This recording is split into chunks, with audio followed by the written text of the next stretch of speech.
Coaches, Rick here from The Art of Tennis. This is episode 16. So today's I'm going to look at the various coaching jobs I've had and how many hours I ended up doing on court per week. Because as coaches, we need to get enough hours done to earn enough money, to earn a living, or to build a business. But the risk of burnout is pretty huge as well, right? So you've got to find the balance between coaching enough and not overdoing it, okay? Not overdoing it and the body breaks down, mentally breaking down and just burning out from being on court. I've decided that we'll go back and look at, I think I've got effectively six coaching jobs I've had, which includes my current business, which is now nearly 20 years old. But I'll go right back to my early job. So after uni, dropping out of uni, I moved to Darwin. I started coaching tennis at a place called Gardens Tennis Complex, right by the casino. Right down by the beach in Mindle Beach Markets down in Darwin. Beautiful spot, absolutely loved it. Loved the tropics, pretty much loved everything about Darwin. It's probably not for everyone, but I really enjoyed it. Now, what sort of hours was I doing? And I guess, how was the makeup of the hours? Because it's not just the hours, it's what type of lessons are you doing. If you're coaching 30 hours of private lessons with a UTR 7, then it's pretty physically demanding. If you're coaching 30 hours of 4-year-old lessons, not physically demanding, mentally demanding, right? So it's different. So in Darwin, look, I estimate that I was doing, I would say between 28 to 40 hours a week. Now, it did depend, right? I mean, there was rain with the wet season in Darwin, which you'd lose hours. But I would say that each week I was pretty close to 30 hours and I would have been pushing close to 40 hours. What was my makeup of lessons? Now, in Darwin, I mean, I guess I had a role that was coaching, but, my boss there at the time, who was the manager of Gardens Tennis Complex, a guy called Warren Foote, great guy, great coach, great player. He patched up my job to just keep me busy, right? So that included, supervising the night comps, all right? So they had night comps run a couple of days a week, maybe 2 or 3 times a week, had night comps on. So, my job there was, you get the night comps running and really sometimes you have to find a fill-in player or jump in yourself to have a hit. But a lot of the times you're just serving beer to the people once they finish their night comp. So, so I would have that would be sometimes till 10 o'clock at night and a couple of nights a week, from 7 till 10. I'm really just there while the comp's on, taking the scores and selling beer, which was pretty popular pastime really in Darwin with the heat. So that was, I was doing a bit of that. So that was maybe 5, 6, 7 hours of night comp supervision. I was doing group lessons. I was doing a bunch of private lessons and really that grew. I grew the private lessons. And, I had Sundays off, but it was 6 days a week. Would have been each morning coaching. And so I guess it was pretty balanced between privates, groups, a little bit of the night comps. Sometimes I just had a role where, I had to get rid of palm fronds around the complex there and, like sort of other gardening type stuff. So there was a little bit of that. Really, it was just to patch up, make sure I got enough hours. And then I did some work for Tennis West, which was obviously organized through Gardens Tennis Complex, but Tennis West do the tennis in schools. And I would have as many schools as I really wanted to go and visit. And, so that would be between 9 and 3 o'clock sometimes, or half a day, where I would go and do the school workshops, right? Participation tennis, introducing tennis, up, flips, tap to a partner, catch, things like this. And so that was different. That was obviously not physically demanding, but it was hard. I remember losing my voice after the first week of pumping out schools. You're just talking a lot. You're trying to keep in control of 20 to 30 kids. And I guess that really taught me about class control and, and also actually trying to save my voice a little bit, right? So when I'm under pressure, I get louder and louder, and I had to learn how to just sort of keep control of the voice, don't go over the top, to make sure that I could get through the week, 30 to 40 hours a week. So between all of that, I think I was doing close to 40 hours when the schools was really pumping, and probably at the low was 28 type hours a week. Next job, now I moved from Darwin, did a year and a half or so in Darwin, and then I moved down to Perth I wanted to do what was the level 2 coaching course or advanced coaching course.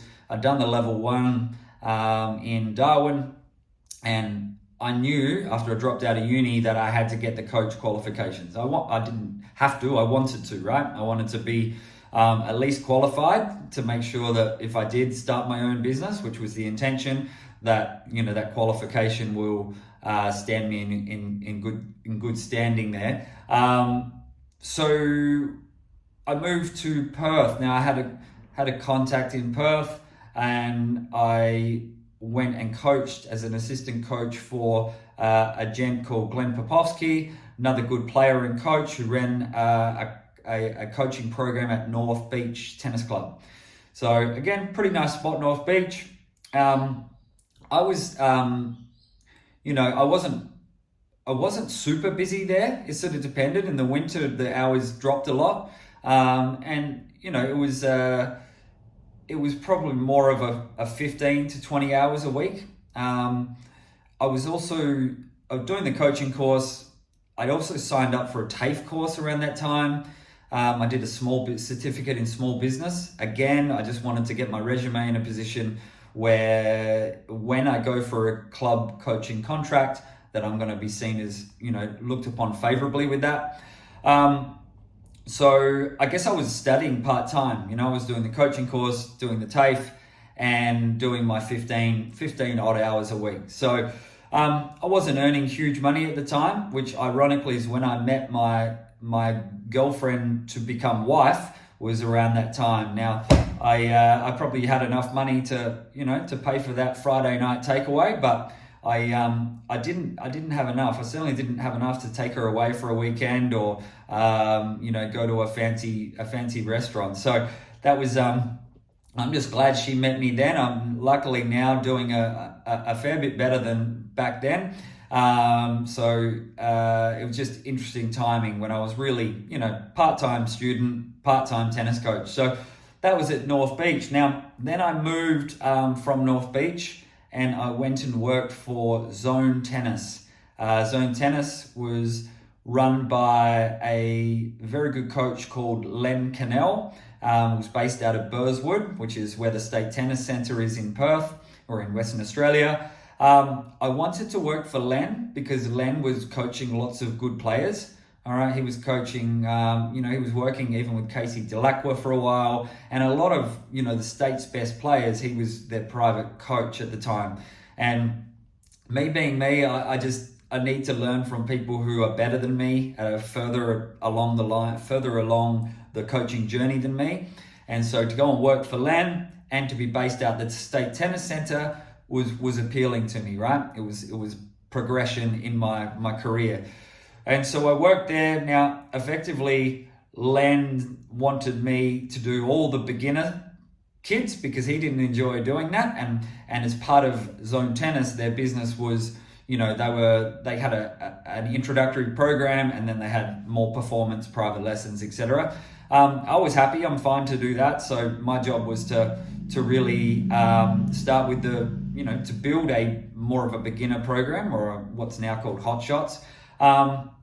And I also coached a few private lessons, got to learn from Len, and I really enjoyed being a very professional facility. State Tennis Centre was based there. They did run the state and national squads at the same place. So it was sort of around that performance side, even though I was mostly coaching more introductory tennis. So I was doing there, I sort of estimated that I was doing sort of 25 to 30 hours a week. So a solid week without over the top. There wasn't really lessons in the morning so much. I had some, but the afternoons were always busy, and Saturday mornings. But there wasn't so much, at least in the year I was there, in the morning. So sort of 25 to 30 hours a week, mix of groups and privates. All right, pretty much split down the middle, group lessons, private lessons. So after Burswood, I really had the travel bug. I'd been in America at college tennis. I really wanted to explore the world. I didn't want to settle anywhere, at least for a while. I was 20, how old was I? I was maybe 24. No, maybe 23, 24. And I didn't want to settle. I still had that itch. And so what I ended up doing was getting a job in England. All right, a gent who worked at Tennis West, and a friend of mine, Peter Drew, he was working for the LTA, Lawn Tennis Association in England, and Peter got me a job, right? He recommended me because we'd known each other briefly in Perth, and got me a job working at Next Generation in Cambridge. And so Next Generation clubs, former David Lloyd Leisure, and really, really fancy facility. I think it was 12 indoor courts, a bunch more outdoors, gym, restaurant, spa, sauna, badminton. You get the idea. So it was a really nice place. Now, I was also lucky there. My boss was a guy called Nick Brown. Nick Brown was a pro player, also was the British Fed Cup captain, and had an academy. So he would coach at Next Generation, but for 3 days a week he had an academy in the north of England as well, where he would train performance players. So again, a guy to learn from. But what was interesting at Next Generation was there was probably 6 or 7 coaches like me, but even more experienced, and they're all pretty good coaches, right? So you're learning from all the others. Coaching, now they had a unique model that you had to pay a lease. So if you're private coaching, you paid a lease no matter what. So if you went away, you're still paying your lease, right? But you get to earn as much as you could from the private lessons. So you would pay your lease and then would do as much as you can. So it was really, like running your own little business. You had to do a few group lessons, right? You were allocated a certain amount of group lessons. There was something called coffee mornings, which is basically like mostly ladies' mornings, 9:30 to 11 o'clock. We would be incentivized by a split income. I think it was 70-30. We got 70% of the money for those coffee mornings. So that really taught you to persuade people to come, try to get the numbers up. And, I think the groups was just a regular rate. Coffee mornings was 70-30 split, and private lessons were, you got the money, but you had to pay this lease each week. So I guess being that type of model, and being indoors, so the weather was not an issue, all right? So I could coach as much as I like. Now, the demographics of Next Generation were pretty wealthy people. So there was a lot of people semi-retired, or maybe their partners are working, and they had lots of money and they had lots of time. So it ended up being a really interesting schedule. I did a year in England, in the UK, and I ended up doing almost like a 9 to 5 job for maybe 3 days a week. I wasn't working evenings as late, but I was working all day, coaching all day, maybe a break for lunch, and then you finish your lunch, have a cappuccino, and get back into it again. So it was really unique. Now I like that. It was different because you just went through it, and then at 5 o'clock you could, have some relaxing time before studying again in the morning. There were definitely some evenings, but there was a lot of private lessons, right? So I did my groups, I did my coffee mornings, but a lot of private lessons. But it wasn't as exhausting because it was indoors. You don't have the sun coming down at you. It's just a lot easier. So I think the ability to do more hours indoors is real. And so that year now I ended up doing, I know I got to 52 hours a week, right? So 8 hours a day times by 5 is 40.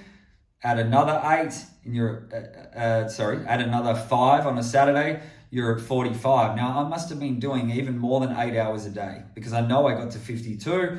So I was averaging, whatever that works out to be, 9 odd hours a day. Okay, so fairly crazy schedule, and I can't even believe it looking back now, but that's what I did. And I think I was, would have been starting at 7, probably went to 11, had a break, come back again in the afternoon. So a lot of private lessons. Luckily, the girlfriend who became my wife, I managed to persuade her to leave her teaching job, to take a gap year in teaching to come with me to England. So that all worked out nicely as well. I came back from England, and I literally applied for the Scarborough Tennis Club coaching job. But that wasn't going to start for 6 more months. Now I applied, put in a good proposal, luckily won the coaching job. So all my work I'd done previous to build my resume with different study, coaching courses, coaching experience, getting mentored by good coaches, it all paid off by winning the club contract at Scarborough. But I did have 6 months that I had to wait for it to start.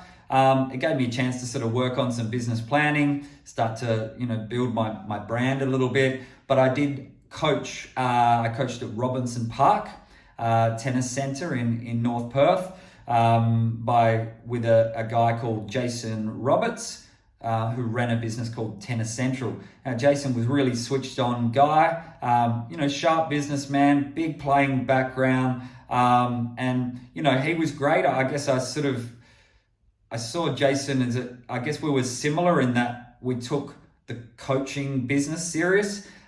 He was older than me and more experienced, but there was plenty to learn from him. And, I was probably doing 15 to 20 hours a week there. I also was starting my own little private lessons from a nearby courts to where Scarborough Tennis Club was. So at Hotel Rendezvous, I had started a business there that I was transferring across. So I guess I was doing 15 hours at Tennis Central, and then, probably 5, 6, 7 hours a week at Hotel Rendezvous, starting the business to get to Scarborough.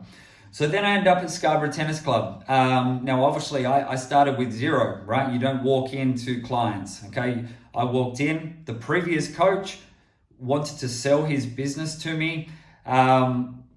This was after I'd already got the contract, and so he just wanted to sell the client list. Now, I didn't have the money to buy his client list, and what money I did have, I knew I needed to buy a restringing machine, a ball machine, a bunch of stock, tennis baskets. So I couldn't buy his business, but he didn't like that too much. He thought I was being cocky and all of this, and so he told people there was no coaching program running. So I did literally start with 0 and built up. Now, it's been 20 years at Scarborough. I can't go through every week on what I did, but hours built from 0 to 20 fairly quick. And then eventually it would have got to around 40, 45 hours. I know I didn't do 50, but I was working 7 days a week. Now that mix was, that included pennant supervision, that included group lessons, beginner kids, beginner adults, private lessons. Honestly, the full spectrum, because I was doing it all. And I started to employ coaches from, at different stages, but in the first 3 years, I was 7 days a week doing as much as possible. So, I think I got up to 40, 45 hours a week personally on court. A few years later, when I had engaged one of my coaches to become an operations manager, I went and sold some house and land packages at the same time. I had to drop my hours down to around 12 to 15 a week. So that was the lowest. I was still really busy because I was doing 2 jobs, but that would have been the lowest, 12 to 15 hours a week, and the highest, probably 45 hours a week. Now today, what do I do? Now I'm about to turn 44 in July, so I'm not young, but I'm certainly not an old coach.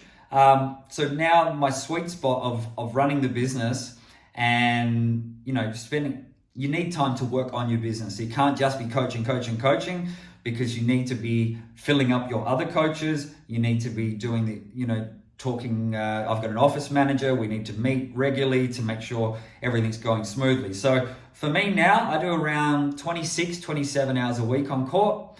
And that's about right. Okay, I wouldn't want to do more than 30 hours. I feel like I wouldn't be in control of the business and I'd get a little bit of burnout at this stage of my career. But I think I need to do at least 20 hours. All right, I enjoy doing coaching, right? So even if my business was even bigger, I would still choose to coach. So 26, 27, I guess between 25 and 30 hours is a nice sweet spot. Now, what's the makeup of that? At the moment, I looked at it and about a quarter of my hours now are physical privates, meaning that they're reasonably high rated players, and it's physical that I'm having to spar with them. I'm having to rally. I can't just be dropping balls to them. So it's reasonably physical.